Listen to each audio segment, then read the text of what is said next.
Bonjour, aujourd'hui nous allons parler des firmes transnationales. Pourquoi les firmes transnationales sont-elles des acteurs majeurs de la mondialisation? Alors tout d'abord une définition. Les firmes transnationales ou FTN sont des entreprises de grande taille qui, à partir d'une base nationale, développent des filiales, des usines, des bureaux dans plusieurs pays. Elles concernent le commerce, l'industrie, la technologie, la finance. Les FTN ont un poids économique considérable. Leur richesse est parfois supérieure à celle des États dans lesquels elles interviennent. Par exemple, Walmart a un chiffre d'affaires de 408 milliards de dollars, alors que l'Afrique du Sud a un PIB de seulement 287 milliards. Elles sont responsables au moins de 1/3 de la production mondiale et de 2/3 des échanges mondiaux.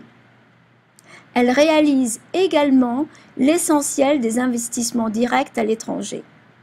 Alors, quelles sont leurs stratégies? Avec la mondialisation, les FTN se multiplient grâce à la baisse du coût de transport et à l'ouverture des frontières. La plupart appartiennent cependant aux pays développés, mais la place des pays émergents, comme la Chine, s'accroît. Les FTN font fabriquer à l'étranger pour se rapprocher de leur clientèle et produire à moindre coût. Exemple, Apple, qui fait fabriquer en Chine ou qui a des magasins en Europe. Elles s'implantent en fonction des avantages de chaque pays, stabilité politique, on n'implante pas quand il y a une guerre,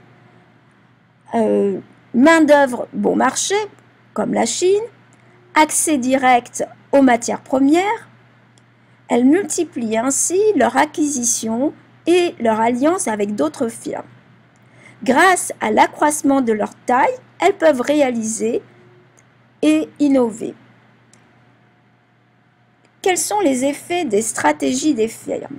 Les FTN contribuent à une nouvelle division internationale du travail. Les lieux de décision et de conception restent dans leur pays d'origine, par exemple pour Apple à Cupertino, mais la production est délocalisée pour Apple en Chine, dans des pays pauvres qui bénéficient de création d'emplois, de transfert de technologies et s'intègrent dans la mondialisation.